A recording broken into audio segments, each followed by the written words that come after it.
आज राष्ट्रपिता महात्मा गांधी जी की पुण्यतिथि है।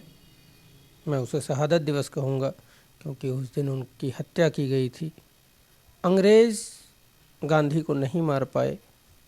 अंग्रेज़ मजबूर होकर देश को छोड़ के चले गए, लेकिन अंग्रेज़ों के जाने के बाद एक हत्यारे ने उनके शरीर का अंत कर दिया। शरीर का अंत इसलिए क्योंकि गांधी एक विचारधारा, गांधी का दर्शन एक वैश्विक विचारधारा के रूप में आज भी प्रासंगिक है। गांधी का जब हत्या की गई तो लगभग 100 से ज़्यादा देशों के राष्ट्राध्यक्ष उनके अंतिम यात्रा में शामिल होने के लिए आए, जबकि भारत उस समय वैश्विक रूप से उतना समृद्ध नहीं था। फिर भी वो सभी राष्ट्राध्यक्ष आए और गांधी को अपना श्रद्धा सुमन अर्पित किए और गांधी के बारे में उन्होंने कहा कि सदियों तक ऐसा कोई नहीं होगा।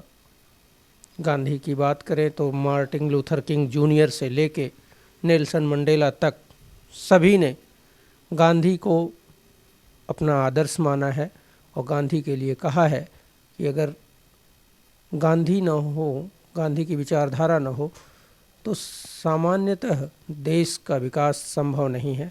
गांधी ने एक नया मार्ग दिया है सत्याग्रह का, जिसमें आप बिना किसी का नुकसान किए सरकारों से सत्य का आग्रह कर सकते हैं और अपनी बात मजबूती से रख सकते हैं। गांधी के इस सत्याग्रह में गरीब अमीर, जाति, धर्म, क्षेत्र, किसी चीज़ का भेद नहीं है। कोई भी सत्याग्रह कर सकता है। गांधी विचारधारा के 6 मुख्य बिंदु हैं: सत्य, अहिंसा, सत्याग्रह, स्वदेशी, समता एवं श्रमोत्थान। श्रमोत्पादकता, श्रम की उत्पादकता भी उतनी ही आवश्यक है जितना हम सत्याग्रह करें, सत्य बोलें, अहिंसा के मार्ग पे चलें। तो हमको आज भी गांधी प्रासंगिक है।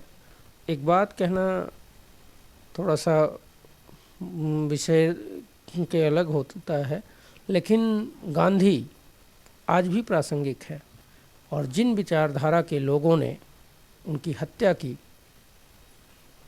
उनके ही समर्थक कह लीजिए या उन्हीं से जुड़े हुए आज देश के प्रधानमंत्री हैं और उनकी मजबूरी है कि गांधी को आदर्श बताएं, जबकि उन्हीं के कुछ समर्थक उनके हत्यारे को महिमा मंडित करने का असफल प्रयास करते रहते हैं। तो ये सोचिए, अगर गांधी प्रासंगिक न होते तो आज जो हत्यारे को मानने वाले उनके समर्थक, उनके नेता जो आज देश की सत्ता के शिखर पे बैठे हैं, वो गांधी को मजबूरन आदर्श बताते हैं। और ये मजबूरी ना हो, वो अगर हृदय से गांधी को आदर्श मानते तो गोडसे का महिमा मंडन करने वालों को तत्काल रोकते। ये संभव नहीं हो पा रहा है। ये दुख की बात है, क्योंकि गांधी देश की आत्मा है और गांधी के खिलाफ, गांधी के हत्यारों को महिमा मंडित करना देश की आत्मा के साथ खिलवाड़ करना है। मुझे जितना मैंने अध्ययन किया है, गौतम बुद्ध के बाद अहिंसा का पुजारी कोई हुआ तो वो गांधी हुए। और गांधी के बारे में क्यूबा के एक क्रांतिकारी, जो बहुत प्रतिष्ठित क्रांतिकारी थे, जब उन्होंने गांधी की बात की तो उन्होंने कहा कि गांधी का गांधीवाद, गांधी की विचारधारा देश के क्रांतिकारी परिवर्तन के लिए बहुत आवश्यक है। और जो भी हम अब तक सोचते आ रहे थे, हमें लगता है हम मिथ्या सोच रहे थे, और मैं गांधी के नाम पे उस क्रांतिकारी विचार को मैं तिलांजलि देता हूँ। इससे बड़ी चीज़ क्या होगी कि गांधी के लिए, गांधी के विचारों से प्रभावित होकर एक क्रांतिकारी सत्य, अहिंसा, सत्याग्रह के रास्ते पर चल पड़ा। बात करें तो गांधी ने कहा था एक बार कि जो असहमति है वही हमारी आज़ादी और लोकतंत्र का प्राण तत्व है, क्योंकि जब तक हम अपनी असहमति नहीं व्यक्त कर पाएंगे तब तक लोकतंत्र और आज़ादी का कोई महत्व नहीं है।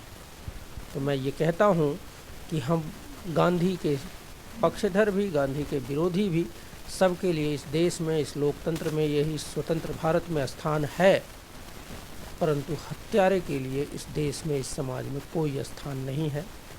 क्योंकि जब हत्यारे का महिमा मंडन शुरू होगा तो कहीं न कहीं हम रावण और कंस को भी महिमा मंडन करने की तरफ हमारा समाज अग्रसर होगा, जो कि हमारी सभ्यता के लिए घातक साबित होगा। तो मैं आज देश के प्रधानमंत्री से ये अनुरोध करूँगा कि वो